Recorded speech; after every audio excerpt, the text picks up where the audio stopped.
on your call screen, and then it'll, then that's how you can mute yourself. Do we go back to phone then? Yes. Okay.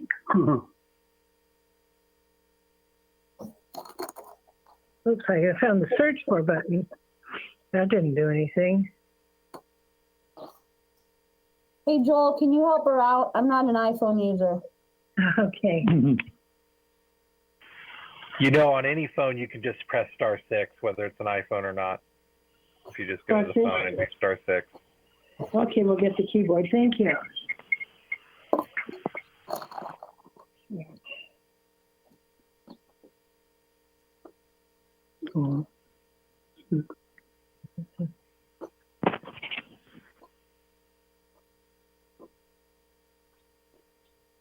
So are we done now? No, I can still hear you. You what? You still hear? Yeah. He wants to hear me, doesn't No.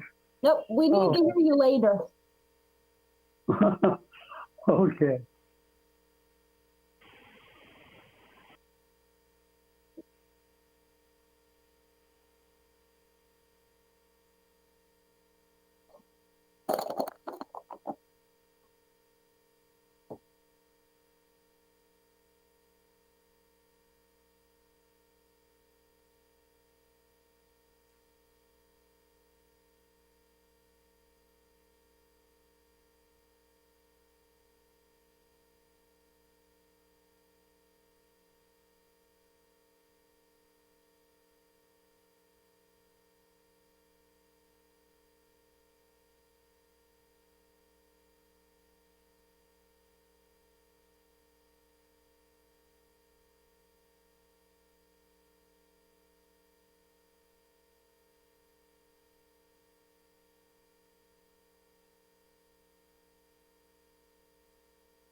I saw the chairperson for a moment. Hopefully he just fell off for a sec.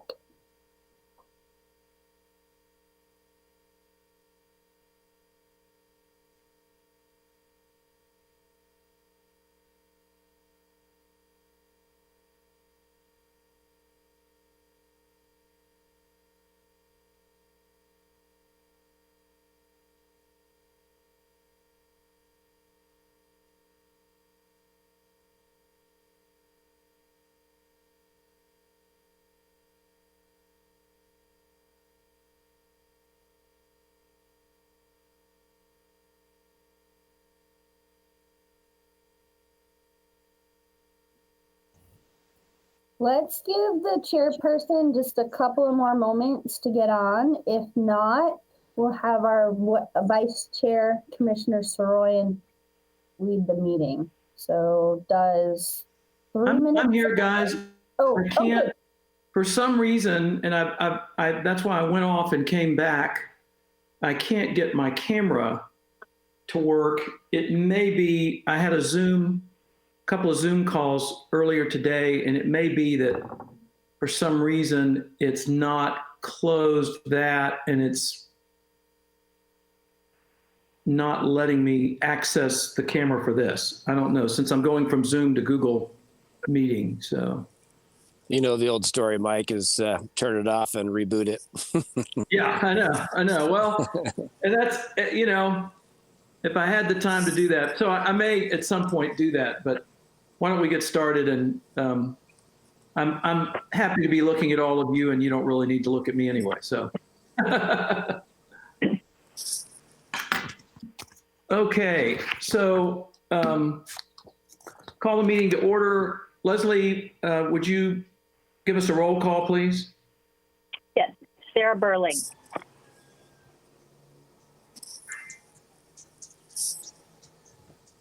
Sarah, you're muted. So the button underneath, the bottom.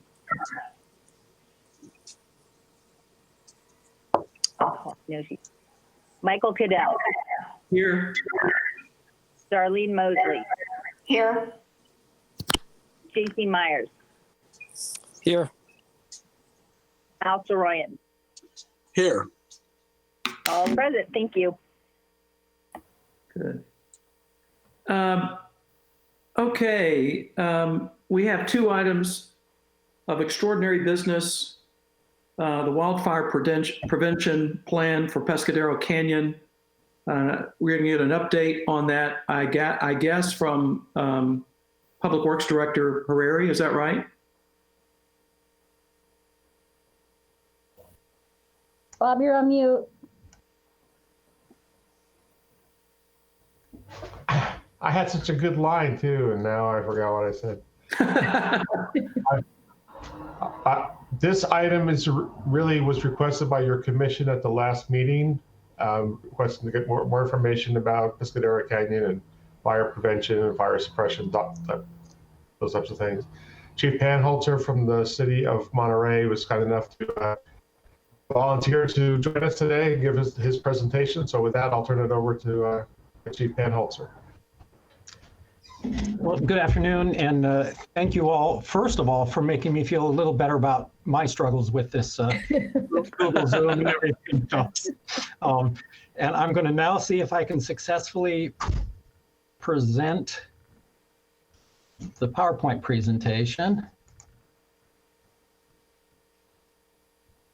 Okay, it tells me I'm presenting. You look great. We can see it. Good. Okay, and you can see it. All right, so we're in good shape here. So thank you for inviting me to your meeting here to talk a little bit about Pescadero Canyon and fire safety in that particular location on the north flank of the city. I think if we're going to start talking about wildland fire safety, one of the key things we need to do is understand a little bit about what causes wildfires to become a problem. And wildfires primarily, the behavior of wildfires is primarily based on 3 factors: weather, topography, and fuel. We'll talk a little bit about how each one of those applies to the Pescadero Canyon area. And that kind of helps us understand what we can do then to mitigate the risk of wildfires. So weather influences fire behavior. Predominantly, fire is driven by winds. That's the biggest significance of weather in fire behavior. Also, relative humidity determines how dry fuels are. And of course, hot days preheat the fuel. So the combination of those 3 factors can increase the risk of fire and also the severity of a fire that may happen if those conditions are right. Fortunately for us, weather is not our biggest factor that drives our fire danger, because locally we do not typically experience the prolonged periods of high temperatures. It's unusual for temperatures to be in the 90s in Carmel, and very rare for it to get over 100, which is not true for many other parts of the state, and true for those areas where we've seen some of the devastating fires. The other thing that's really big in the state of California is we get the hot, dry offshore winds, which you may have heard called phone winds or the Santa Anas, real common in Southern California. And those are the air masses that are over the desert, the inland deserts, and they get heated and dried out, and then they move towards the ocean and create some really terrible wind conditions that can really exacerbate fire, both fire behavior, but also the risk of fire. And they're still dealing with the tail end of that down in Southern California. There are still actually 2 significant fires burning down there right now. Anybody that's lived down there or is familiar with the area down there knows that the fall is always a very dangerous time of year. Fortunately, we don't see those as predominant wind patterns here as well. But I do have to say that unfortunately, we're dealing with this thing called climate change, and weather is becoming much more of a factor everywhere in the state of California. Hence, that's one of the big factors related to why we've had such a horrible fire season this year. Talking about topography, the factors that impact wildfire behavior with respect to the topography is one is slope. The steeper slopes, fires like to burn uphill. The fire can kind of preheat the fuel up the hill from itself. And so we see fires burning very rapidly upslope and very slowly downslope. Canyons and chutes provide kind of a natural chimney for the fire to follow. So we see very intense fire behavior heading up canyon. So that's one of the big factors that impacts the risk in Pescadero Canyon, because it is a very narrow canyon with a very steep slope on the south side and a fairly steep slope on the north side. So that can drive the fire. And we'll look at a diagram here in a minute to see that. The other big factor is aspect, and that's the direction that a slope faces. So the part of the canyon that's on the Pebble Beach side is a south-facing slope. So it has a south aspect. It's on the north side of the canyon, but it faces the south. And because of the fact that the sun is always more in the south in our sky, they get more light, but they also, and so they get more heat and the summer and the sun. So that impacts a lot of how the vegetation grows and dries out. The north-facing slope, which is the Carmel side of the canyon, typically get more moisture, and they stay moister because the sun doesn't hit them directly, and so they don't dry out quite as much. And we'll actually see that in some pictures that I have. The other thing about fuel is basically fuel is anything that can burn in a wildland fire, and we've come to see that it is very much the homes in the area in a wildland urban interface as much as it is the fuel. As a matter of fact, if you look at what happened up in Paradise, a lot of the fire spread from house to house to house and left the trees intact. There's still areas of the forest that are intact, and all the homes in that area are burnt to the ground. So a big factor to consider too is how do we build our homes, and out of what materials, and how fire resistive can we make our homes? And I'll address that a little bit more later too. The other factors of fuels is grasses are light, what we call flashy fuels. They're much more receptive to a fire start. It's when you build a fire in your fireplace, you don't put a big log in there and take a match to it. You put kindling in, and then the bigger fuel's on top. The same thing happens in a wildland fire situation. It's the smaller fuels that are more receptive to initiating a fire and then burning. And a big part of that is because they dry out faster. You see the grasses turn brown right at the beginning of the summer, and the trees and some of the heavier vegetation holds its moisture much longer. Heavy fuels need a more sustained and intense fire to ignite. Once they do, though, they also contribute to the more intense fire and are much more difficult to control a fire in.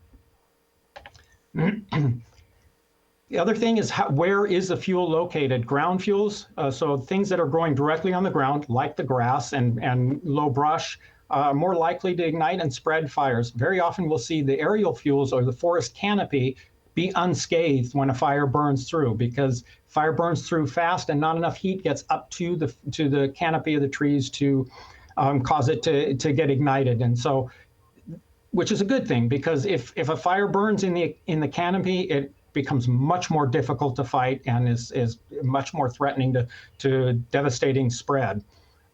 So one of the big concerns we have is what we call ladder fuels. And those are those fuels that kind of grow in between the ground and the canopy that could carry a fire from the ground fuels up into the canopy of the trees. That's hence when we do defensible space inspections, one of the things we tell you to do is trim branches that are like at least up 6 feet up your trees, trim all the branches out so that if something's burning on the ground underneath that tree, it's not likely to carry up into the canopy of that tree. So if we take a look at Pescadero Canyon and where it lays, it turns out that the city limit line kind of follows the bottom of the canyon through there. And you can even see from this aerial satellite picture how much lighter in color the north side of the canyon is than the south side of the canyon. That's in part because of how the sunlight is hitting it when the picture was taken, but it also reflects the heavier vegetation on the south side of the canyon than on the north side of the canyon.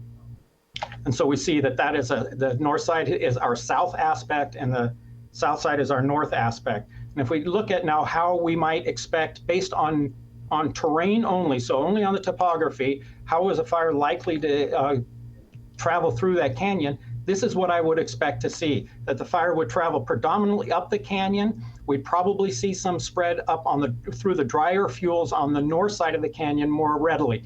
That's not to say that fire isn't going to come up the south slopes in towards Carmel, but it's certainly not going to burn that direction as fast as in the other directions.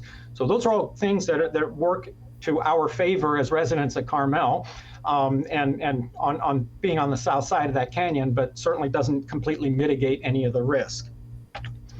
If we look at the fuel, this picture was taken, and these pictures were all taken earlier this week. So this is actual conditions that are true today. This is the Carmel side of the canyon. You see the heavier, it's kind of that bramble bush and ivy and the pine forest is what the fuels consist of on the north aspect, so the north-facing slope of the Carmel side of the canyon. This type of fuel is less likely to ignite and spread rapidly. If we look on the Pebble Beach side, this is the kind of fuel you see on that side. The grass is brown. It's mostly grassy fuels, and this has an oak canopy there. And you can see in the back of the picture, you can kind of see where this is back on the north side, and you can see the heavier green fuels there. As I said, this picture was taken, I believe I took them on Tuesday of this week. And so it's current conditions, and you see there's a little bit of green in the grass, but it's mostly still dry because we haven't really received any appreciable rain. And this being a south aspect is not going to moisten up very fast because as soon as the sun comes out, it's going to dry everything out again. So what do we do to prevent the risk of wildfire in the canyon? Well, there's kind of a three-pronged approach. We work very closely with the Public Works and the city forester on a fuel reduction program on the city-owned property. The city can only do work on the property that it owns, and so parts of the canyon property are within city-owned property. Everything along 2nd Street there in the right-of-way is the responsibility of the city. We also coordinate our efforts with the Pebble Beach Community Services District, which they get fire services provided by CAL FIRE, and we have a very close working relationship with them. And then the fire department, we also go out and do an annual defensible space inspection. So you can see some of the efforts of Public Works mowing. The mowing was all done, it's not done since the summer. This was done, and Bob, you can correct me if I'm wrong. I believe it was done like in late spring, early summer. And you can see that you can still see the efforts of the mowing. They try to go down the slope a good 15, 20 feet, and you can see that that's still intact because we haven't had any appreciable rainfall for any regrowth of the vegetation. But given that it's a north aspect, this portion area, there's a little portion kind of at the upper end of the closed area of 2nd Street where there's a grassy patch, and you can see that grass is already back into growth because it's on the north facing aspect on the south side of the canyon, and so it's going to retain its moisture because it doesn't get dried out as well, and so you're going to see more appreciable growth going there, and that's an area that's going to require to be mowed again on an annual basis for sure. The other thing, like I said, is we coordinate efforts. The canyon property is owned in part by Carmel, in part by Pebble Beach, in part by the Del Monte Forest Conservancy, and in part is private land. And so we work with all the various property owners. And one of the things that we've fortunately kind of reached agreement on is we're not going to be concerned when we're doing mitigation efforts in there as to where the actual property lines are. So when the Pebble Beach Company, they brought goats into the upper portion of the Pescadero Canyon, which is beyond the portion that borders the city. And they actually were going to try and bring the goats down into this portion of the canyon, but we weren't able to get that done. I believe especially the slopes on the Carmel side might have been too steep for the goats to work, and so the goat herd said that he couldn't bring the goats down there. We're still trying to find some other way to get those steep slopes cleared a bit, but it's real challenging. It's very dangerous to work in that area because of how steep the slope is on the Carmel side of the canyon. But they did the work on their side of the canyon and came up into our parts of the canyon where it was easy for them to do without regard to where the actual property lines are. So we have a really good cooperative relationship with all the property owners in the canyon area. The last thing that I mentioned that we do is we do the Defensible Space inspections. The firefighters that are stationed in the Carmel Fire Station visited every single property in the city of Carmel over the course of the month. We did this, I believe it was in July that we were doing these inspections, June, July timeframe, and looked at every property in Carmel and said, is the property owner doing what's necessary to make this home defensible? And that includes clearing of fuels in various zones around the property. You see in this picture the immediate zone where you should have nothing combustible, nothing flammable at all, is that 0 to 5 feet space. And then the 5 to 30 foot space, we look to do the pruning of the trees and the cutting back of non-ornamental vegetation. If you go much beyond the 30 foot in Carmel, you're in the neighbor's property. So there's not much concern there about doing it in the extended zone because most properties don't have that much property around the home.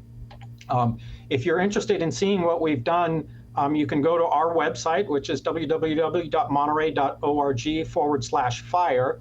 And you can actually pull, this is a screenshot from what you find on the website. You have to scroll on the map to the portion that covers Carmel because you'll see all of our jurisdictions, Monterey and Pacific Grove as well.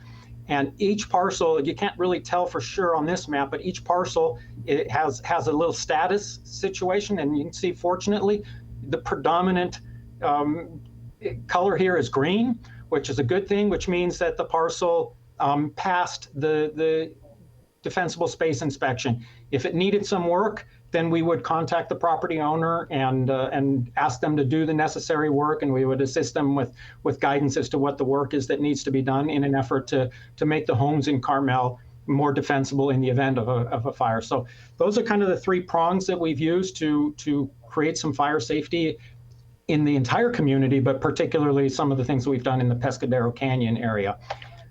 And so that is the kind of an update. And certainly if anybody has any questions, I'm more than happy to answer them to the best of my ability. Questions from the commission? And I'm not sure, Bob, since this is an extraordinary business item and was not, I'm not sure, noticed properly, would it be appropriate to invite public comment at this time or reserve that for a later meeting? It was properly noticed. You could open it up to the public, or your committee can certainly ask questions. It's up to, I believe it's up to you to whether or not to open up the public, but it's always good practice to do so. Okay, well, I think why don't we have, if there are any questions from the commission first, and then we can open it up to the public for comment. I have a question, Mike. Yes, sir. That is, what about where the trees actually touch the houses? Should it be cut back to 5 feet? Absolutely. That having your direct contact between a tree and a home is bad for several reasons. One of them is, yes, it gives a direct conduit for fire to spread from the tree to the home or vice versa. And the other thing is it's a good path for rats to take, and you get wood rats. They come and make a home in your attic, which is less than desirable. They keep you awake at night. And the last thing too is it transmits a lot of moisture and could create rot situations. So three points why homeowners should want to clear trees away from their homes and keep a good distance between the roof and the rest of the property, the house. Thank you. Any other questions? Question, and I do have a question and a comment there, Mike. Fire Chief, thank you very much for your presentation. My question is in regards to the telephone wire or electric wires that run through the canyon. And in observation of them, it seems to me that there are lots of what look to me like potential close encounters with trees, and they look like significant upper canopy trees because the wires run so high through the canyon. Is that a potential fire hazard? Are those fire hazards in and of themselves, or are they not a fire hazard, nothing to worry about if trees sway into them as those winds do come in from the ocean side? Thank you. Yeah, certainly in Carmel, we have lots of experience with trees and power lines interacting unfavorably. And that is a risk. And I mean, I think it's pretty common knowledge that PG&E has been implicated on a number of fires in the state due to faulty equipment and equipment issues that have ignited the fires. That area is the responsibility of PG&E, and we do also lean on them very heavily to maintain their entire infrastructure. I don't know exactly what their schedule is on that particular stretch. I know that they're working in the general area. Actually, they should have completed a large amount of the work in the general area last month. They were working more to the north, I know. So we do work with them and do follow up with them to ensure that they maintain the clearance around the lines, as does the PUC. Any other questions from the commission? Just to add to that, for the trees that are in town that PG&E is monitoring, that's where all those different colors of spray paint come in. So they'll have a dot on the street side of the tree lower down, and that just means that they're monitoring the tree. So they're keeping an eye on it. And every year the color changes, and sometimes different inspectors have different colors. So the colors don't indicate anything. It's just that there's a dot. That means that the tree's been inspected. Okay. Okay. Any other questions from the commission? Okay, then why don't we open it up for if there are any public comments with respect to fire prevention for the Pescadero Canyon? Anyone? Okay, well, Chief, thank you very much. This has been very helpful, and I know a lot of people are concerned, and I guess, Bob, this is available. I mean, if we know people who are in that area and are wondering what's being done, they can access this presentation, correct? Well, certainly we could put it on our website if the chief wants to send it to us. Also, about a year ago, the chief and CAL FIRE and Pebble Beach and the city, we all kind of got together and talked to the local homeowners there. And it was very much the same concepts as what the chief told us just now. But those people, most of those people know the same information that you have tonight. Okay. Okay. But Well, think about it. Think about whether it would be worth putting it on the website. I found it very informative. So, okay. Thank you, Chief. Happy to share it. You're very welcome. Thank you for having me. Thank you. Chief. Next item is an update on the Climate Action and Adaptation Project. Good afternoon, commissioners. Let me see if I can present. Just for those who don't remember, this is Anya Martellet. She's our environmental compliance manager. And she did this presentation, almost identical presentation to the city council on Monday evening. Monday. So if you saw it then, it's going to be boring, but if you didn't see it yet, it's a fantastic presentation. Good. All right, can everybody see my screen? Yes. Okay. All right, great. So, yeah, so this is a more or less a repeat of the presentation I provided on Monday. So a little bit of background on our project. The Climate Action and Adaptation Project was included in our 2019-2020 CIP budget. It was subsequently defunded due to COVID in the spring of 2020. We formed a climate committee in the fall of 2019, and that includes 8 members. We have 2 council members, Jeff Barron and Carrie Theis. We have 4 members of the public, including John Hill, who is a renowned architect and a business owner in Carmel. We have Michael LePage, who is the chair of the Planning Commission and who has done some research on climate change impacts. There is Scott Lonergan, who is on the board of the Friends of Mission Trail Nature Preserve and who has business and technical professional background. And there is Lynette Zimmerman, who has extensive executive experience in human resources and communications. And we have 2 staff members, myself and Evan Court, who is associate planner in the planning department. So we have been meeting monthly since November of 2019. We paused in March through June due to COVID, and we have restarted our monthly meeting since July of 2020. We developed a mission statement, which states that we will assess the threats and challenges of climate change as they relate to our community by seeking input from experts and local constituents. We will use these inputs to develop actionable plans to mitigate those threats and educate the community. We have 2 elements of our projects. The first is climate adaptation. The first is climate adaptation, which involves developing strategies to adapt to the changing climate. And the second is climate action, which involves developing strategies to reduce our greenhouse gas emissions.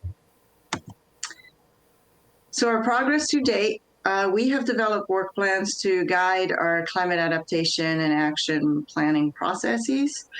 We have developed a matrix of climate change hazards and city resources that could be impacted by them. We have identified sources of information and data gaps on the impacts of climate change locally. We have received the greenhouse gas inventories from MBAG for 2005, 2010, and 2015.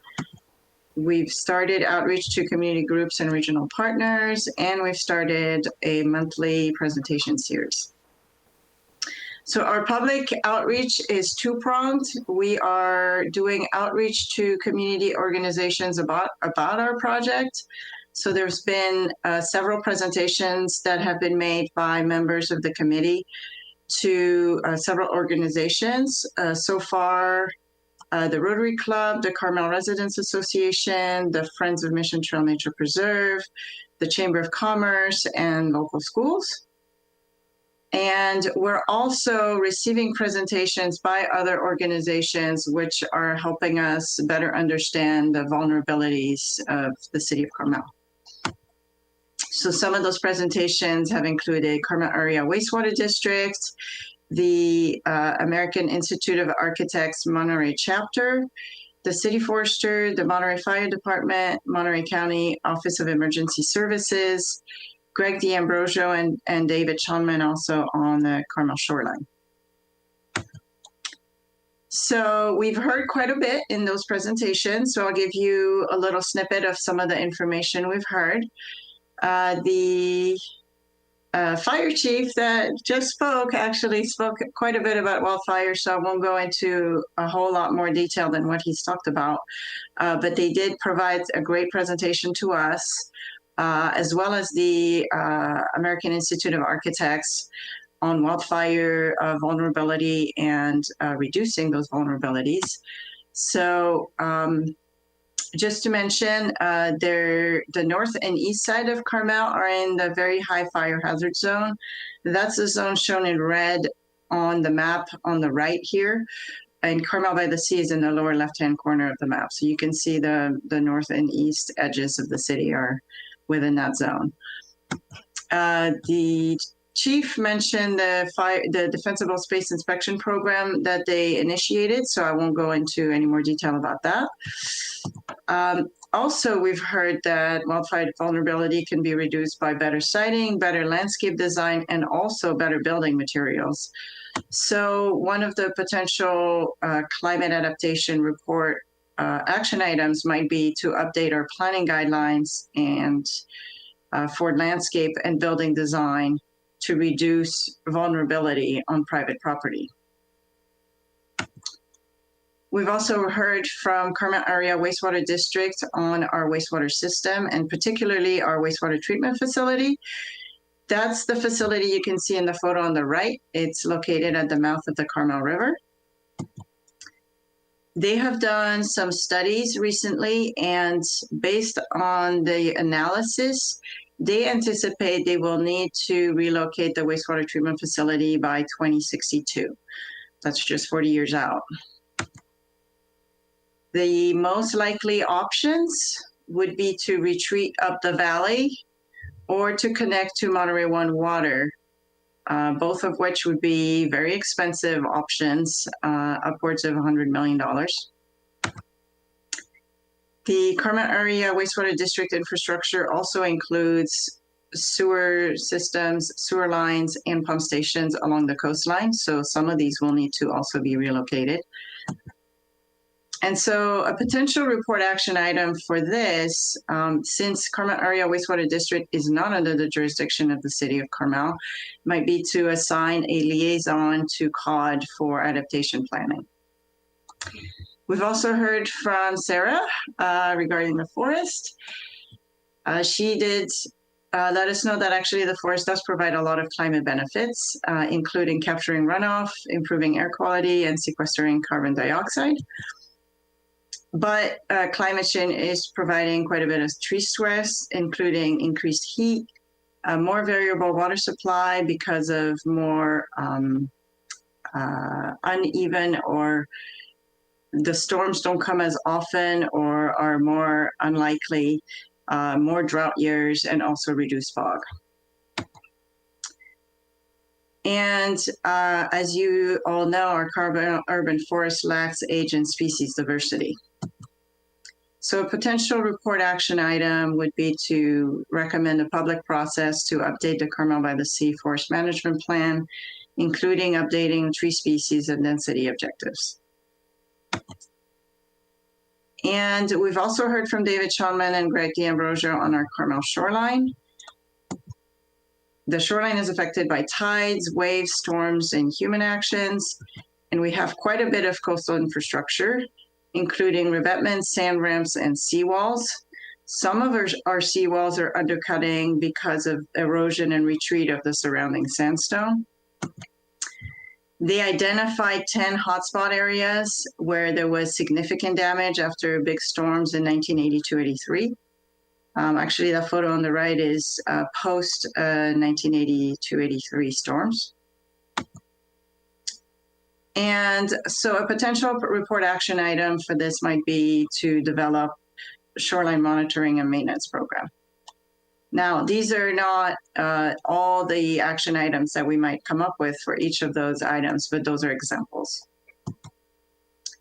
On the climate action side of things, we have received the inventories for 2005, 10, and 2015. And that's the graph on the right sort of shows our community greenhouse gas emissions for those 3 years. As you can see, the numbers are going in the right direction, where our emissions are going down since 2005. And we are receiving our next inventory for 2018. We will be receiving it likely in January of 2021. So coming up soon. While we are going in the right direction, we do have some goals and targets. It's fairly stringent. The first is law. And so it is a requirement, and it's 40% below 1990 levels by 2030. And the second is an executive order goal of carbon neutrality by 2045. So that's not law yet, but this has given us an idea of where the state is going. In graph format, the blue dots are where our emissions have been, And the red dots are where our emissions need to go by 2030 and 2045. So we still have a ways to go to get to where we need to be. So our next steps on public outreach, we are going to have some very interesting presentations coming up. In December, our next meeting is going to be next week, next Thursday.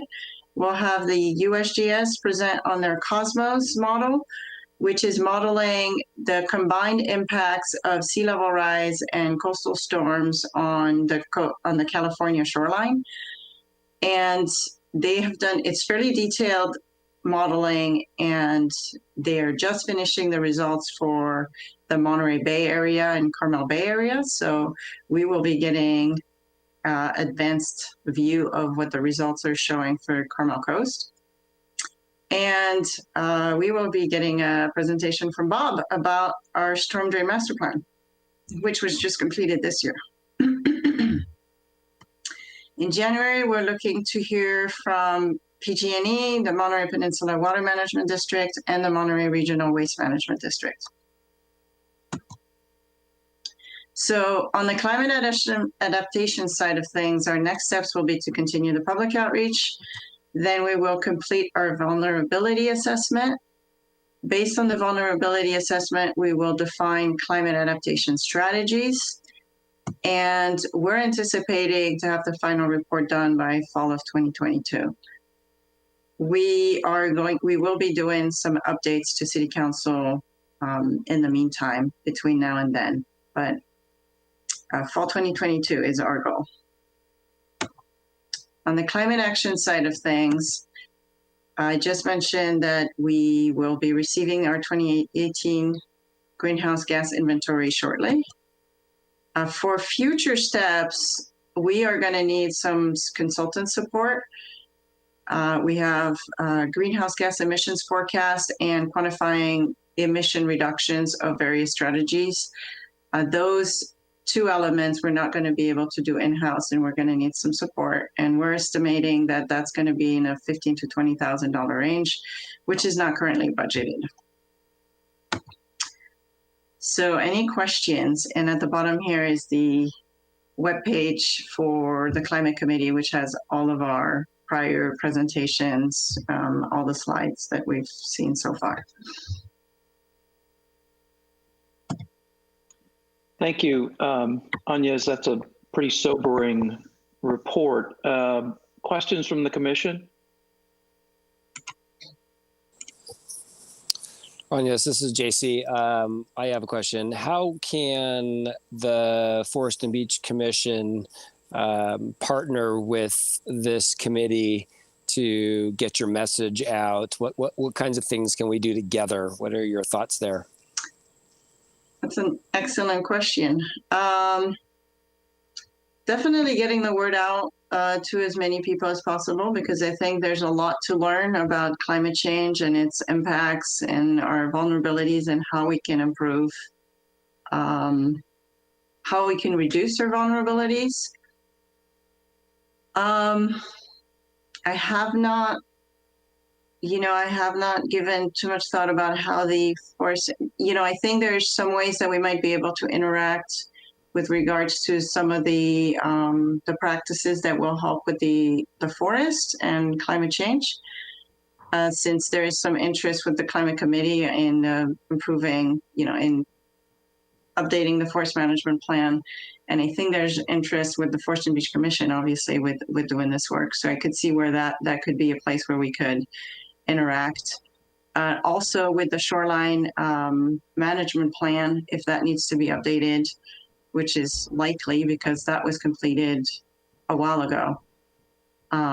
So those could be places where I could see the two groups definitely interacting and working together. And if I may, Mr. Chairman, this is meant to be like an introduction on what's the Climate Committee all about, what are they doing, why are they doing it. It doesn't mean that you'll never hear from Agnes again. So I think when you get a little bit further down the road, when they start going into the shoreline management and beach impacts and the forestry impacts, I think at those key points along the way, she'll be back with some more information and get the Commission's feedback and ideas on some of those specific topics. But you can kind of see the climate committee is really all encompassing. It includes home building materials and utilities, all kinds of different things. So it's well above just forest and beach stuff. Agnes, is your committee tracking the changes in temperature on the Monterey Peninsula over the last few years? We're not doing that ourselves. I believe there are places where we can get that information. We are using so we're not doing the research ourselves, but we're using research that's been done by the state and by other, local agencies and local information. So we've done quite a bit of research on data that's available locally, and there's quite a bit of data. And the state of California has a lot of available information to help with climate adaptation planning, including modeling of temperatures, past and into the future, modeling of sea level rise, modeling. So quite a bit of information is available from the state. Yeah, I think if we track the temperature, I think we could see some kinds of patterns that might be useful in planning mitigation measures, if any. That's what I was wondering if you've been tracking, because I'm sure the data's out there in space somewhere. It's just a matter of tracking it and graphing it to see. Yeah, no, it's definitely out there. We haven't graphed it ourselves, but like I said, the scientists have. It's definitely going up. There's no question about it. Even locally, I think we can all feel it. But yes, we're relying on more statewide data than collecting the data ourselves. Also, if I may, Agnes, on your website, you have not only the packets from the climate committee, but there's also resources that are available, many of which are state or Yeah, I'll actually mention that for each of the presentations that we've received, we create a summary, and for each summary, we also have a list of resources that are associated with what the presentation was about. And so we're gathering a lot of resources from quite a few different agencies to help us with our planning. Okay, Agnes, thank you. Unless there are any other questions, this is obviously going to be an ongoing dialogue and process that we will have with this committee over the next few years. And I know Sarah has already been, and we've mentioned a few times, that we need to probably move towards, when we require trees to be replanted or new trees to be planted, we need to be cognizant of doing so with an eye towards climate change. So any other questions for Agnes? Okay, thank you. Thanks very much. Again, it's concerning, to say the least. Mr. Chairman, we now have a, go ahead, Bob.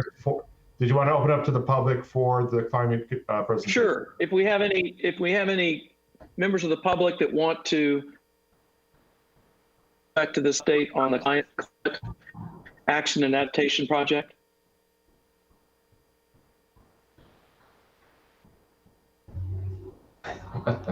Worth a shot.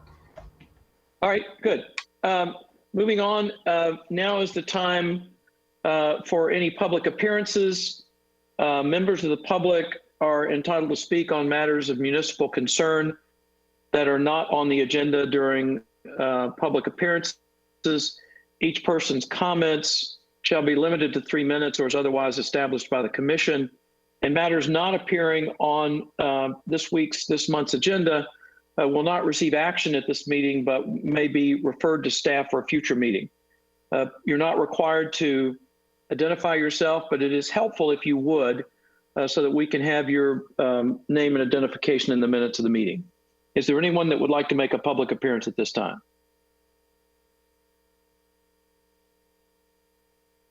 Okay. Public appearances are closed. Do we have any announcements from staff or from members of the commission?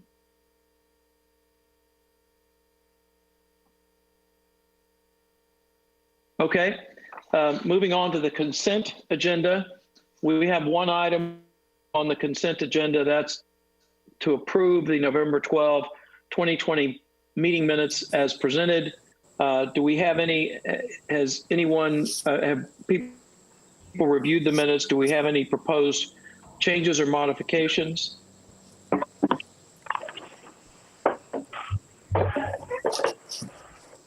Okay. Do we have a motion to approve the minutes of the November 12, 2020 meeting? Move to approve. I'll second A that. second. Any discussion? Hearing not. Ms. Fenton, would you poll the members of the commission? Yes. Sperling, Yes. Cadell, Yes. Mosley, Yes. Myers, Yes. Aye. Soroyan. Yes. Approved. Thank you. Thank you. Okay, we have two matters for public hearings.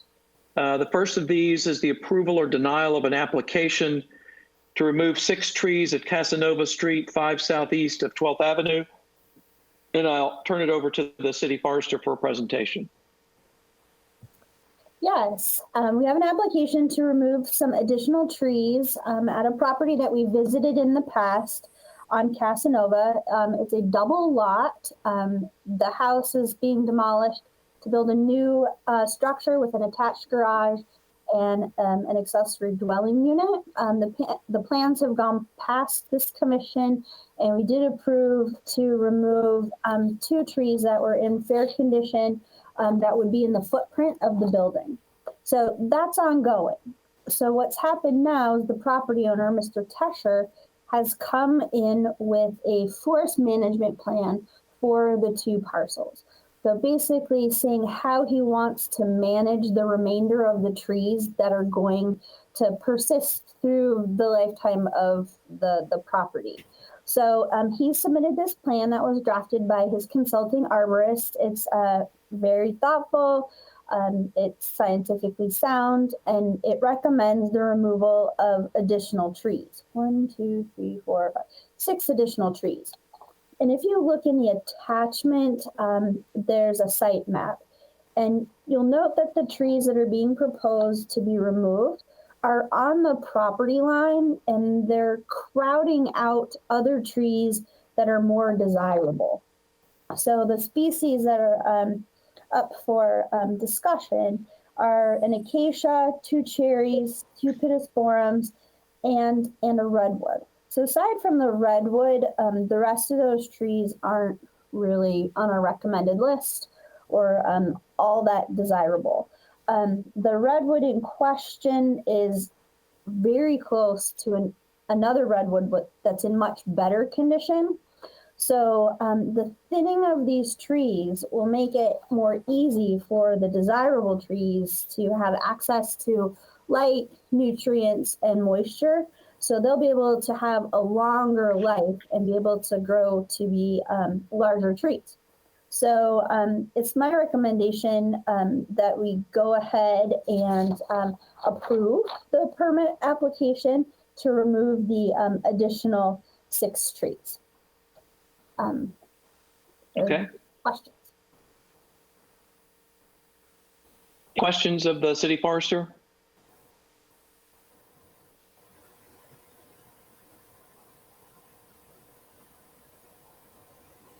Okay. Do we have a presentation or do we need to hear from the homeowner or the homeowner's consultant? Is Mr. Ono here? Or? Mr. Tesher, are you on the line?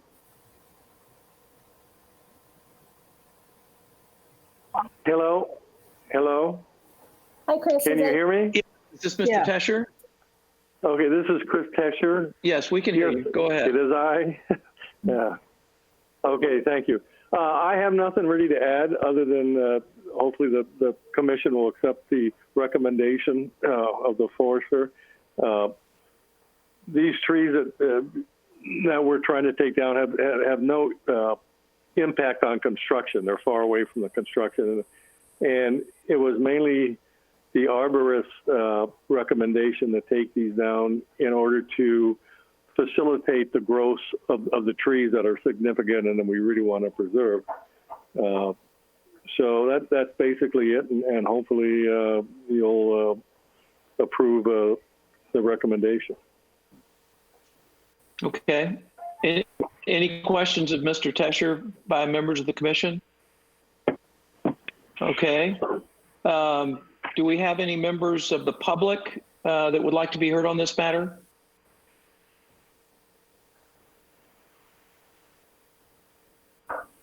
Okay, guess this is Christmas time.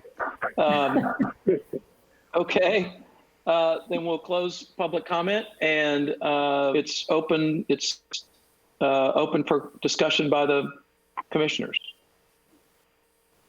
Well, I certainly would, you know, Sarah, without an H. I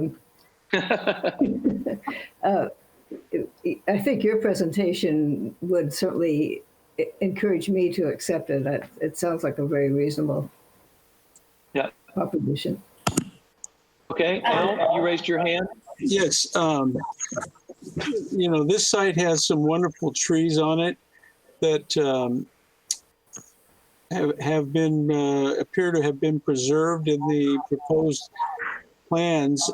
So I fully support the removal of the acacia and these other trees, which are really shrubs that have grown. And I believe even the redwood, removing that will probably improve the health of the one adjacent to it. So I could support this recommendation because I think he's done a great job with the site. Okay. Commissioner Mosley, do you have a comment? I went out there again today and I agree completely with, and I saw that it was not a big loss except for the redwood tree. But as Sarah explained, if it's going to help the health of its neighbor, I think I have no problem moving forward with this either. Okay. I mean, there are multiple redwoods on the site that we really want to protect and encourage growth and want to keep them healthy. So you're right. Commissioner Myers, JC, did you? Well, I guess just to that point, it seems to me, and when I walk around town and look at the diversity of our trees, redwood seems to be one of the trees that I feel like we have less of. And in this particular instance, I really just kind of don't understand. And I see redwood growth all the time when you travel around the state where redwoods grow, and oftentimes they grow in very close proximity to one another. That's just the way in which they spawn and grow. And I don't really understand, since it's not a construction impact issue, it's not a home impact issue, why the redwood needs to be taken out. The others, I get it, for sure. It just seems to me like it's not necessary in the big scope of it all. The redwoods will be healthy. They'll figure out, who's going to be the dominant one and who's not going to be, and they'll continue to grow. And I mean, for me, everything that the foresters presented, I'm in support of outside of the removal of this redwood. Sarah Davis, would you like to respond? Make a comment? Sure. So, yes, in their natural habitat, redwoods can grow very close together. I agree, they can be close together. It's just in an urban setting, traditionally, we space trees a little bit further apart. I don't really see that big of a problem with keeping the redwood. Yeah, I could go either way. The other redwood that it's close to, there is a note that it had been popped in the past, so number 17. So keeping number 11 and seeing how the two grow together and which one thrives more, that could be meaningful. Okay. What are the consequences for redwood once it's been topped? Is it more susceptible to issues or problems, or maybe or not? I just don't know. Yeah, so topping is never a good thing, because what happens when you cut the branches off, lots of branches start to grow out from that point, and they're not attached as strongly. So the new growth tends to break more often. But you can do restorative pruning to a top tree to restore that central leader. So that could be a path of action too. Okay. Yeah, really, topping is just about the future growth isn't very structurally sound.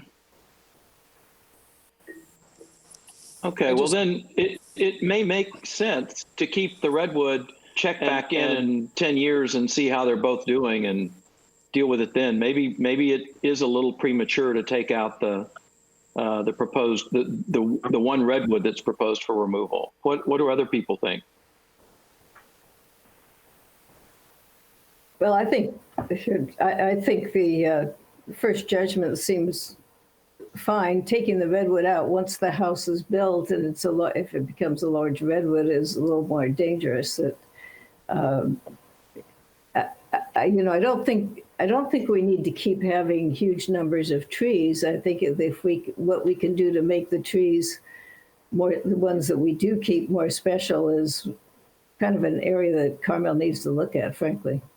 Yeah, I don't disagree with that. I think what I'm hearing a little bit is we're not sure which of these two redwoods, the one that's been topped or the smaller one that's next to it, would become special. And it may be more prudent to wait a little bit and revisit it, that one issue, to see if the redwood that's been topped doesn't do so well a few years down the road. I don't know. I'm just saying that seems to be what I'm hearing. Yeah, Sarah, go ahead.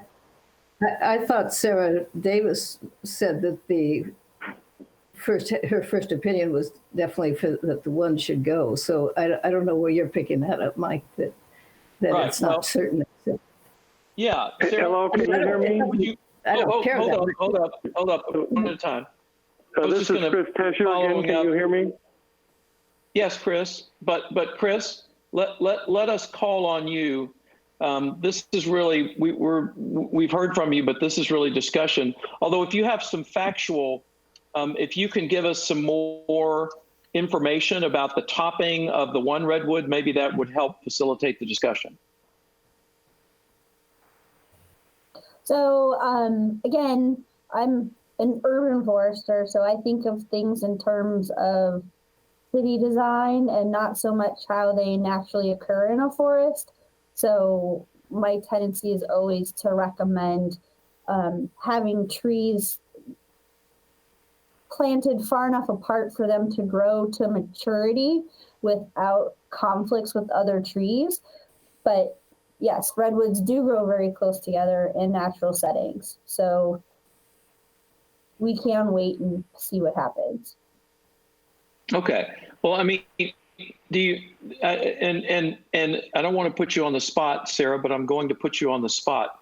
Do you have an opinion or a recommendation as to whether, after having this discussion, it would be better or worse or a push in terms of eliminating the one redwood? I mean, in your mind, is there a clear preference or recommendation one way or the other, or just don't know, or don't have a strong feeling? I shouldn't say don't know, because you know a lot more than all of us. So I'm just trying to get your best advice.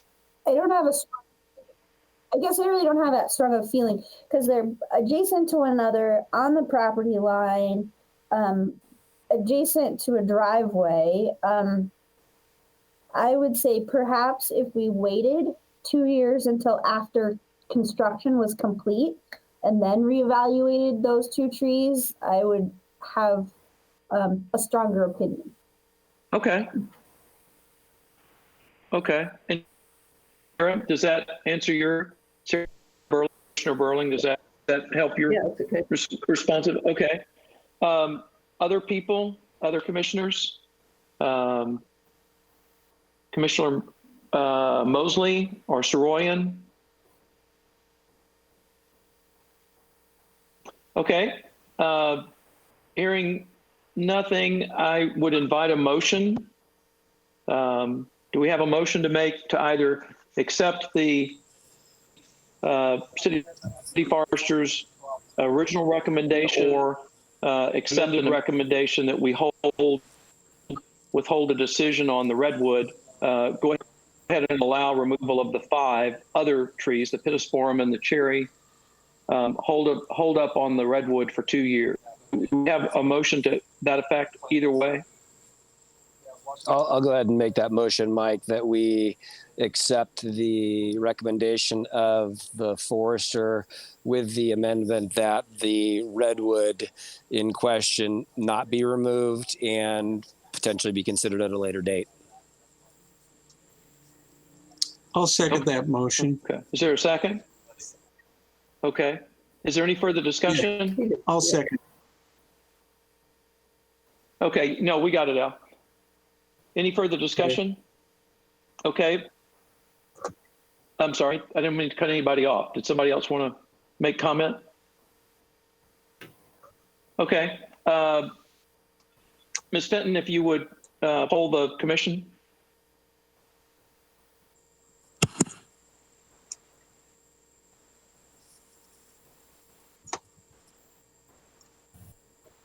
Leslie? Have we lost Leslie?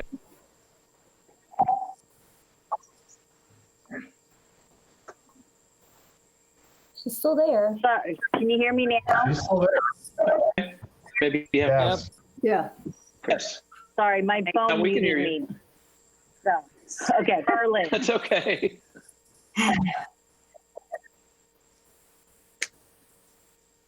Sarah Burling, Yes. Charlene Mosley, Yes. J.C. Myers, Aye. Al Soroyan, Yes. Michael Cadell. Yes. Approved. Thank you. Okay. Thank you. Thanks, Leslie. Now we have the final public hearing matter, approval of denial application to remove a magnolia tree at 4th Avenue 2 northeast of Monteverde. And does the city forester have a presentation on this? Yes. Real quick, let's check if the applicants are able to unmute themselves so they can speak in a moment. Will and Beth, are you still there?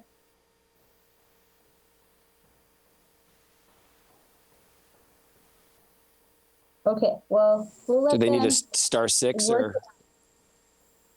Yeah, star 6, or you can always hang up and dial back in and you'll come in unmuted. Okay.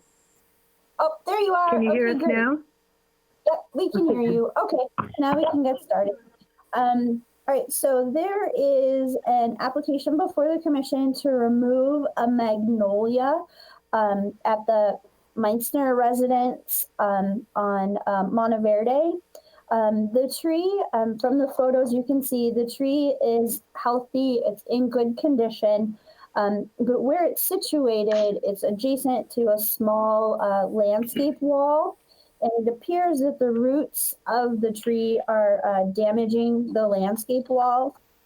Also, there's concern that the roots of the magnolia are causing the pavers in the patio area to be raised and become a tripping hazard. So the applicants value that outdoor space and they would like to be able to use it more without the fear of the tripping hazard. I recommend that the tree not be removed and that the issue with the pavers be addressed as a pavement issue rather than a tree root issue. Okay. Has anybody, Sarah, just a quick question. Oh, sorry. Do we have questions for Sarah Davis? Can I add a comment, Mr. Chairman? Yes, this is the homeowner. Yes. Where- Yeah. Mr. Messner, hold on a second. We have to finish with the city forester first, and then we will turn to you. Okay? Mr. Chairman, I just Okay. wanted to supplement the forester's comments. Yeah, sure. Go ahead. The wall and the patio definitely has some cosmetic damage, but not really structural damage. There's no major damage. Not that it won't get worse over time, but it's not really in desperate despair at this point. Okay. That's all I want to add. Okay. Any other questions for the city forester before we turn over to let the homeowner's presentation make a presentation or speak? Okay. I'm sorry, go ahead. Is this Mr. Messner? Mr. Meitzer, yes. Meitzer, sorry. Yes. We love this house and we love Carmel. But right now I'm dealing with Parkinson's disease. It's caused me to trip and fall many times. I have 3 friends that are also dealing with it who come to visit. Nobody has fallen so far, thank goodness. This is also, the patio is a fire exit for the house. And if it were to be treacherous to moving through in the dark, I think it's time to put in a new wall, retaining wall, and time to remove the pavers and go with the regular concrete pavers. I hope I'm expressing myself well enough here. It's difficult. Yes, sir.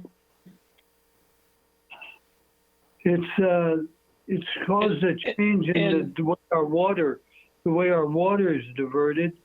We had to put a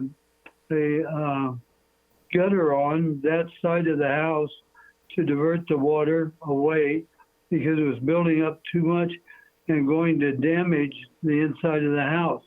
I put the gutter up, and then with the pavers moving up, all the water is running under the pavers, and it's just to me a no-win situation. I can't put the retaining wall back like it should be. I can't get the pavers the way they should be, as long as the tree continues growing and it's a healthy tree and destroying everything with its root. I imagine the next thing to go will be the fence. And at 80 years old, I can't get out there and do what I used to do and take care of it. So that's all I got to say. Yes, sir. All right, Mr. Meisner, if I might ask, have you considered? I'm sorry, yes, sir. Hold on just one second. This is Mike Cadell, one of the commissioners. Have you considered pulling out those pavers and putting in a deck that would provide a little room for the roots of the tree, but could also provide you with a smooth surface, a deck made out of a synthetic material like Trex or something like that. Have you looked into that at all? I've built many. It's also a lot easier when you fall, as we have all done. Okay. Well, have you considered that for your patio? Yes, I have. But if you look at the way it's set up, that's really not a good way to go. I've built a number of patios over the year, and the last thing I do here would be put in a patio. What I want to do is dig up those 6-foot rectangular pavers and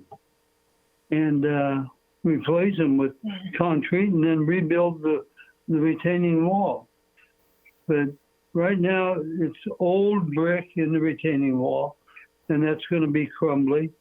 The the boards separating the pavers, and these are not little pavers. These are about, imagine, 4 foot by 4 foot. They're heavy pavers, and they're cracking. They are coming up in various areas, not just the one that I showed Sarah. I went down today and looked at them, and we've got numerous pavers moving all around. So eventually something's going to have to happen. And this is Betty Meinzer. I've often thought about putting in a deck or something like that, but when I go out and look at it, I realize that there's not much distance between the current floor of the pavers and the entryway to the house and the entryway to our yard. And so building something up higher would impact those two things too. And I'm afraid we'd have to keep building out and building out. Because if we build up the entrance to our house, then we have to build up the downstairs hallway too. And it goes on and on. And it would be a lot more difficult to get out of the house with a deck there in case of fire. And this is one of our main fire exits. And by the way, our address is 4th Avenue in Monteverde, and we invite anyone who wants to come by and take a look and see what we're talking about to come in. Be careful, don't trip. And that's something else. If you decide that it stays the same, do we contact our property insurance and tell them about it? And then what are they going to do? Are they going to stay with us or not? Okay. Other questions for the Meisners? Yes, sir. Wait, let me see if anyone else from the commission would like to ask you any questions before we close. And I have a question. Yeah, go ahead, Commissioner Ryers. Thanks. I just had a question. I didn't get a chance to visit this property, and so I'm curious what other trees exist in this backyard. Are there other trees, or is this the only tree in this yard? It's a front yard. Oh, thank you. This is the front courtyard? Oh, okay. Mm-hmm. And are there any other trees in this front courtyard, or is this the only tree? Just what we planted. We planted a lemon and a lime. Lime tree, bougainvillea. Only what we've planted. Okay, thank you. Okay. Okay. Any other questions for the Meisners? Yes, Okay. I have a question. Oh, I'm sorry. Go ahead, Commissioner Soroyan. Go ahead. Is there a step when you come out of the house to the patio, or is it on the same level as the patio? It's a slope threshold. So there's no step when you come out of the house? No, well, there's maybe, there has to be at the bottom for just to keep the water out, maybe an inch. Door in. Yeah, it's at least 6 inches. 6-inch step? I'm not sure. I'd have to go look. It's got a landing area that the door closes on. Yeah, there's a step. Yeah, there's a step. Yeah, step down. So if you did remove the concrete, you could put something else in and level it so you don't have a step coming out of the house, correct? Well, why would I want that? It would flood the house in case of rain. We had a situation here where the road was stopped, the rain and the mud came in, and it flooded our lower downstairs. I would like to keep at least a 4-inch. I don't want to be flush. I see.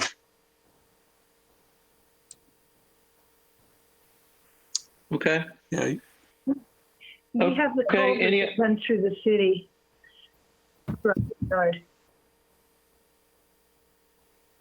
Okay. Any other questions for the Meisners? Okay. Thank you, Mr. and Mrs. Meisner. We appreciate it. And we're going to open it up for public comment now. Is there any member of the public that would like to comment with respect to this request?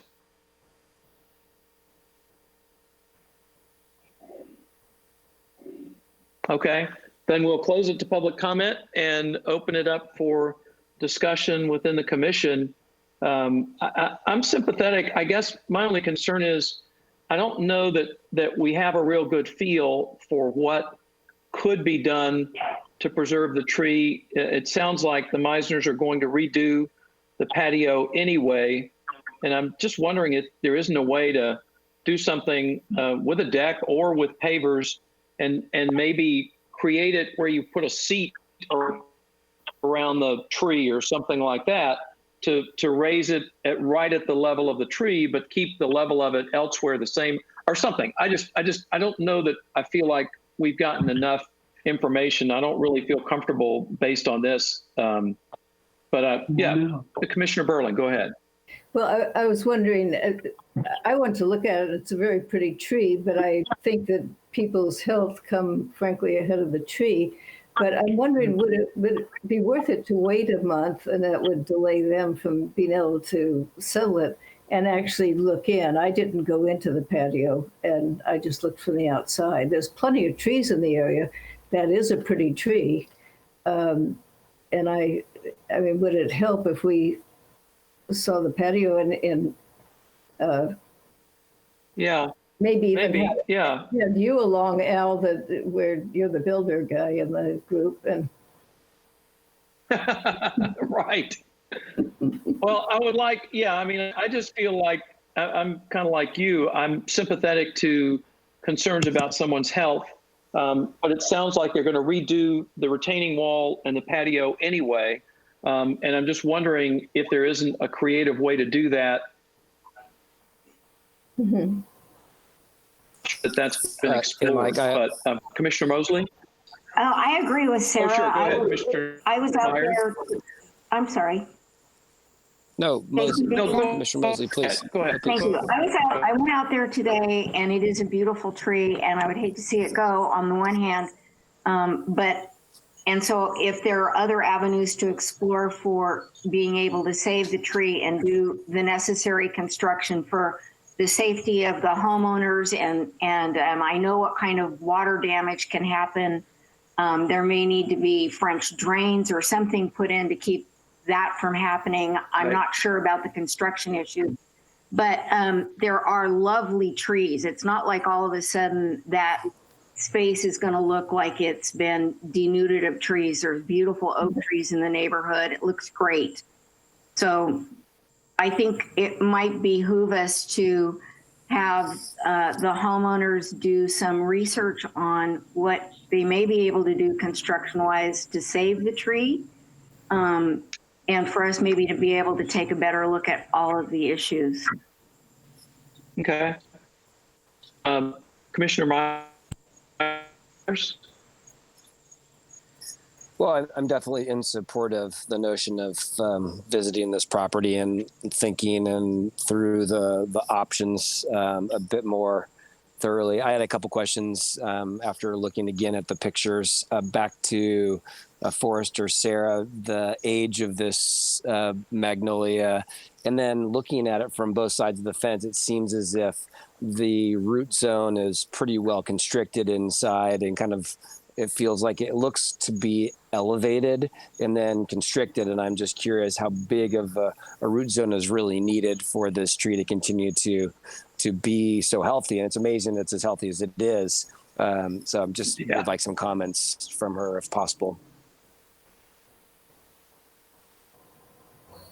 On the other side of the fence, I don't recall that there was another wall. I think it's the root zone is mostly going to be on the other side of the fence in the front yard. There is a slope that goes up towards the property to the east a little bit, but I wasn't really concerned that the roots were that constrained. The wall isn't very tall too, so the roots definitely can go down and underneath and spread out. Okay.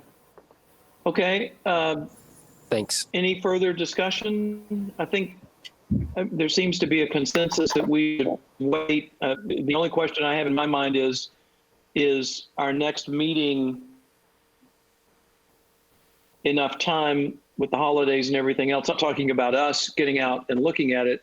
I'm talking about if we ask the homeowners to explore, come back with something that's a little more substantive in terms of what could be done or what can't be done in terms of preserving the tree and yet solving the unevenness of the patio and making that safe for the family. So I'm just wondering if 30 days is enough, or should we be looking at more 60 days? But is there any further discussion at this point, or are we ready to have a motion? Okay, let me invite a motion. Could we have a motion? I guess I would say 60 days with the holidays and everything else. Is there a motion to table this matter until our meeting in February, and in the meantime, ask the homeowner to explore some options, and in the meantime, every member of the commission will do an insight visit and get a better feel for the patio, et cetera? Is that Commissioner Mosley, are you making that motion or just nodding your head? No, I'll make that motion. Do I have to say it again? Okay, good. You said it perfectly. I'll second it. Okay, and there's a second? Okay, Commissioner Burling. Any further discussion? Okay, Ms. Fenton, can you poll the commission?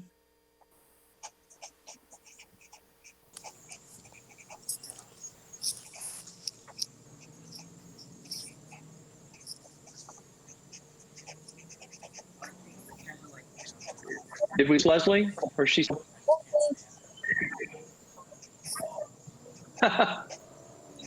Okay, my phone just wants to keep muting me. Sorry. Can you hear me now? Yeah, we can hear you. Yeah. Okay. Burling. Yes. Mosley. Yes. Myers. Aye. Soroyan. Yes. Cadell.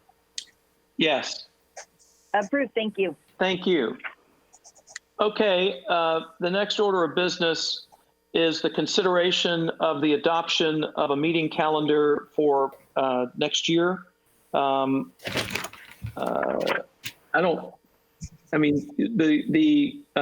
staff is recommending two meetings to be moved, one to avoid Car Week and the other to avoid Veterans Day.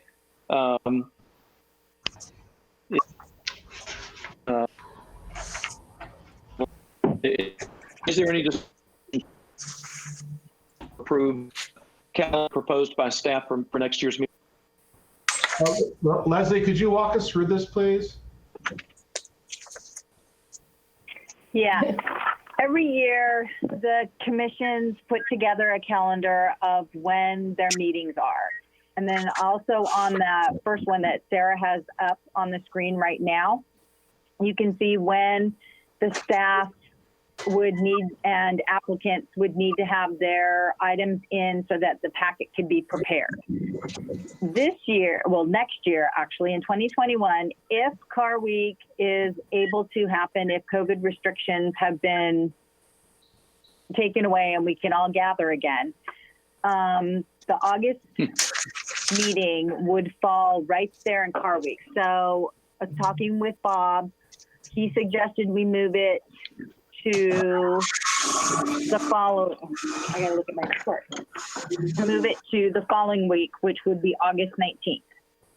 And then in 2021, Veterans Day falls on November 11th, which is the Thursday meeting. So we are recommending moving that meeting to the following week, which would be November 18th.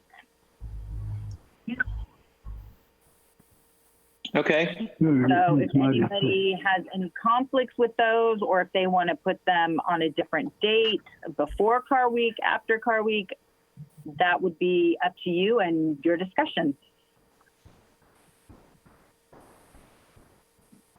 Any discussion? And just again, so we're clear, just so we're clear, what you're looking at on the screen right now is not the proposal. The two in yellow, the August 12th staff is recommending be actually August 19th, and the November 11th staff is recommending that be November 18th. So any discussion? You guys are going to have to bring in a birthday cake for me on that 18th. Okay.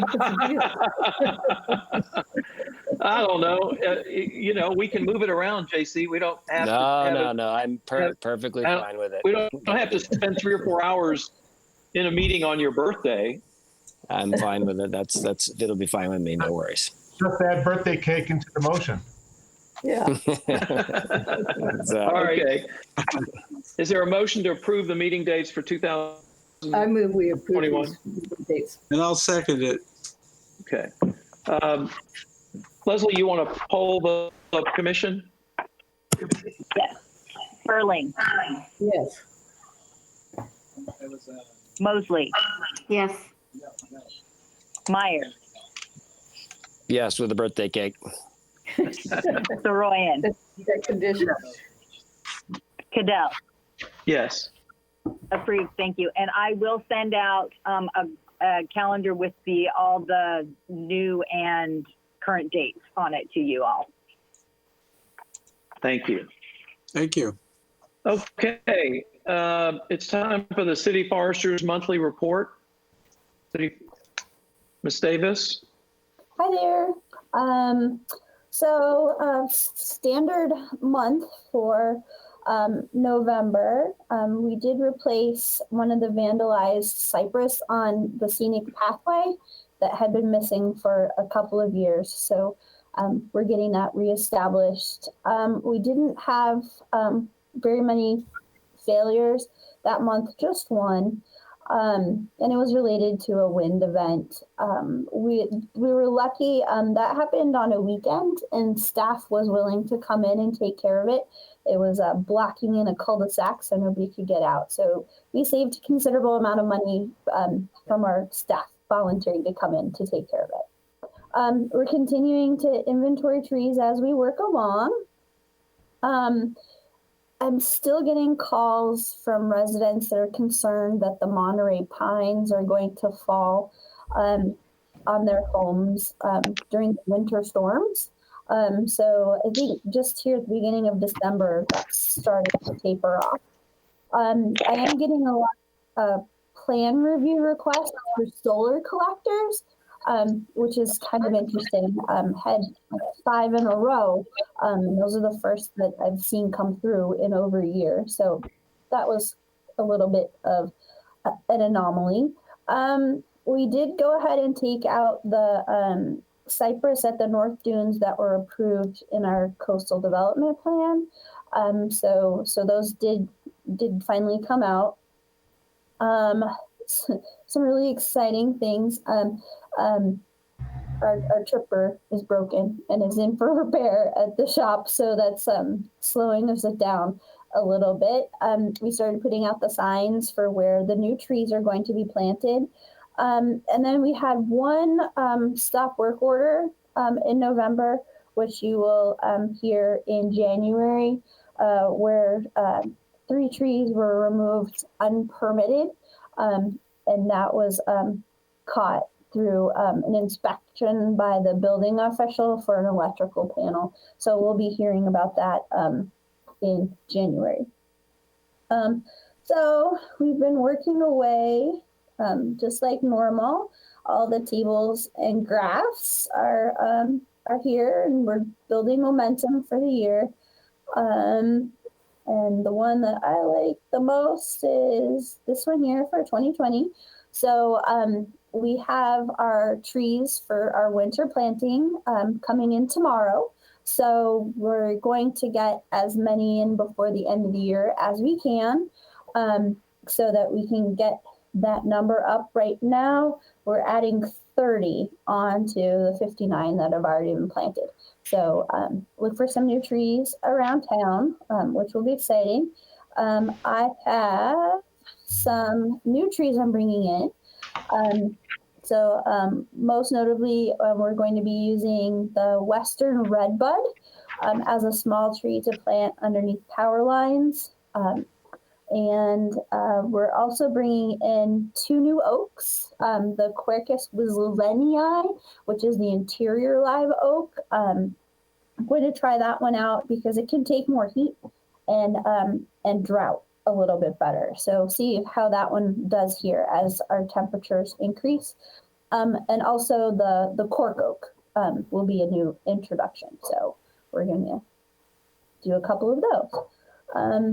With that being said, those are the highlights. Do you guys have any questions about what's gone on in November? Anything? Okay. Thank you. Thanks, Sarah. We appreciate it. And it'll be interesting to see as we change the species planted or at least variations planted, how those do. So keep us posted. Okay, thank you. Now, are there any members of the public that wish to comment on the City Forester's report? Okay, then we'll move to the Public Works Director's monthly report for November 2020. Thank you, Mr. Chairman. Sarah, could you please put up the cover sheet of the Public Works report to follow along? Will do. One moment. This will go pretty quick once we get going. Yeah, let me find where I put it.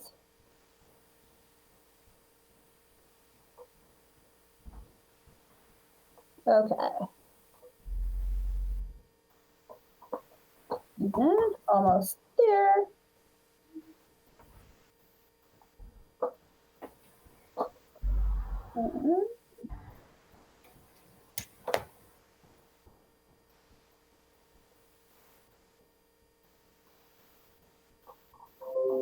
There we go. Okay, just the A, B, C, D. That's I'm going to go through that. Okay. Thank you, Mr. Chairman and the commissioners. At the City Council meeting of December the 7th, there's 4 things that happened that I wanted you to be aware of. First is Anya did the same climate change presentation to the council as you heard tonight.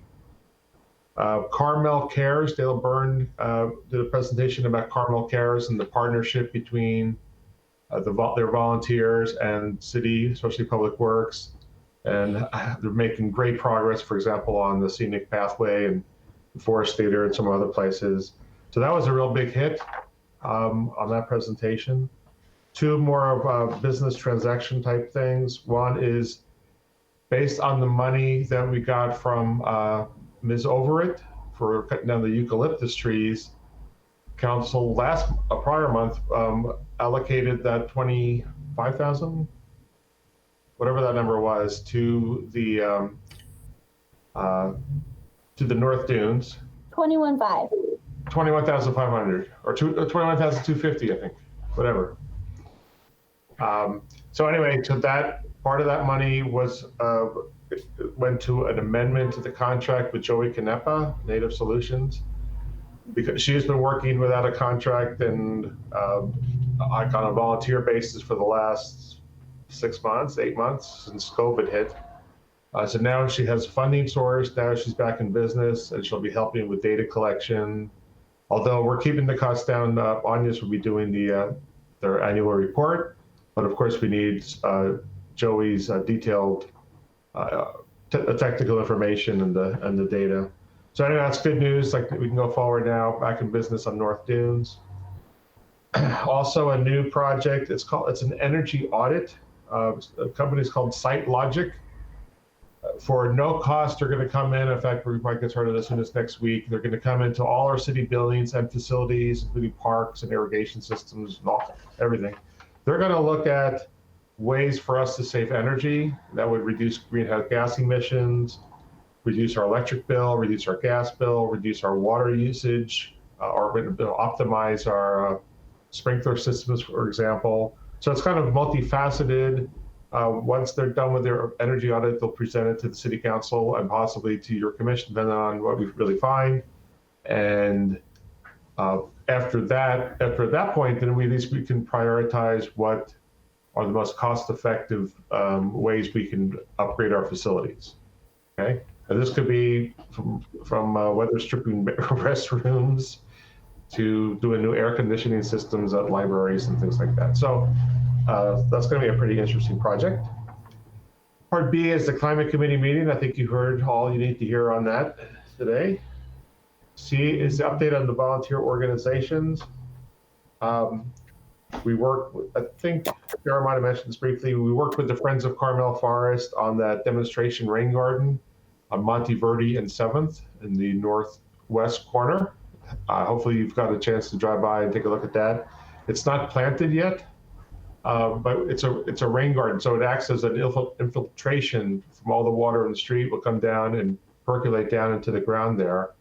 And once it's planted, it'll be more aesthetically pleasing. It will slow traffic down. So it's just kind of a win-win.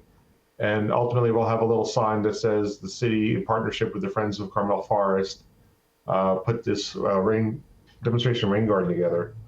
So that's good news. Carmel Cares, they pulled up a lot of ice plant off the walls down to the beach. So you see some of the stone, those would be the stone steps. There used to be ivy that was just, or ground cover, just all over the wall, even growing onto the steps themselves. So they removed tons of that, which was great. At Forest Theater, they did some mulching, sprucing up. They I guess reconstructed would be the right word, the Forest Theater gate, the front gate. So it looks a lot better now. Their median minders program is increasing. They're getting more and more volunteers to work on more and more medians. We're sharing resources like the new gator that they got us for watering medians and watering trees and things. So that's a great program, and it's just getting better and better. The Friends of the Mission Trail Nature Preserve, they pruned a lot of willows, and they completed the Doolittle Trail. They feel that the Doolittle Trail is now complete. It's all renovated, been regraded, it's been pruned, it's in great shape. They're doing the same now for the Sarah Trail. It's partly completed, but they certainly got the willows done. They've removed a number of acacias near the redwood groves, and we've been removing a lot of piles. So both, I guess I'm happy to report that both North Dunes is back in business. Mission Trail still going strong. Despite COVID, we're still making progress on both of those areas. And miscellaneous,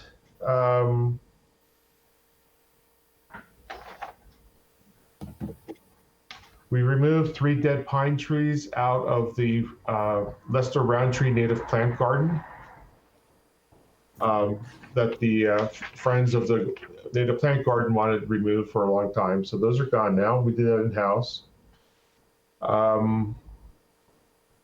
We have Onions wrote a draft integrated pesticide plan. We don't have one now. We're certainly going to not use pesticides when we don't absolutely have to. It's only for a last resort. But now at least we'll have a plan and what environmental controls are necessary to use it and what we'd be using and for what reason. But again, it's really focused on not having to use pesticides in the first place. But at least we'll have a policy here pretty soon. We were going to bring that to you probably next couple of months to your commission, so we can get your fingerprints on that as well. I would want to encourage you to read the Friday letters. I think most of you do. Hopefully, all of you do, as well as our monthly reports for both Sarah and my monthly reports. So that's a good way to keep tabs on what we're doing around here. And I don't want to say the last one on camera, so I won't. So anyway, also wanted to thank any commissioners who might not be with us next month. I think they're making some final selections now, and we'll kind of see what happens. So if we don't see Al back, we wish him all the best. I really appreciate working with him.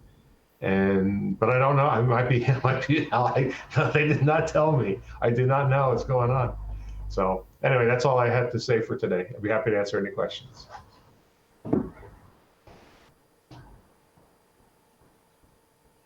You're on mute. Any questions for the Public Works Director? And I guess Al, if for any reason you're not reappointed, you can come back to JC's birthday party next November. Right. Yeah, I love birthday cake, so I will be back. That's good. Can't eat too much. Yeah. We'll get the non-fat one. It's like not healthy. I will say, at the risk of sounding a bit like a broken record, I've been so impressed with Carmel Cares. I saw the work that they were doing along Scenic several weeks ago, and it was just very impressive. The number of volunteers, their diligence, they were there for hours. And so I was just very impressed. I think we're very fortunate to live in a community where people are that civic minded, and it makes you feel good about your community. They're also paying for professional landscapers as well to supplement their volunteers. And because of the COVID shutdown that happens on Sunday night, they're banging out whatever they can now through Sunday morning. And then they're going to have to pack it in for at least the 4 weeks that we're in lockdown mode. But Right. yeah, they're doing a fantastic job. Makes a big difference. And in fact, some of the areas of the pathway, you see the edge borders, the wood borders on both sides. Right. Under 3 inches of dirt in many areas. That's how many years of layer after layer of dirt and sand or whatever blew on them, and they were buried. They were buried 3 inches. So yeah, tremendous amount of work, and it's looking way better. And it still has a ways to go, but boy, it's sure looking different. Thank you. Anything else? And I would like to echo Bob's comments. If for any reason Al is not reappointed, I want to be sure to thank him for his years of service to the city, and it's been an honor, and I hope we see you back next month, but if not, thank you. Right. Here. We know where you live. Okay, guys, do we have are there any future agenda items that have not already been previously identified? Is there anything else like that? Can you hear me? Yes. Yes, good. I had to switch to my phone, my computer, and anyway. I'm wondering, the trucks keep getting taller, and on our main thoroughfares, they seem to be damaging the trees because they're taller than the lowest branches of the trees. Is there a schedule that we have where the city goes out to maintain the height of those trees to keep them from being damaged by the trucks and buses when they come back? So, do you want me to answer that now, or do you want to cover it at the next meeting? Or do we want to put it on an agenda? I don't know enough. I'm happy to have a report at our next meeting. Okay. Okay, that's good. How's that? Good. Okay, guys, everybody, please stay safe. Take care of yourself and your loved ones, and we'll see you next month. Thank you. Thank you. All right. Happy Happy holidays. Happy holidays to everyone. Yeah. Okay. Bye. Thank you. Bye-bye.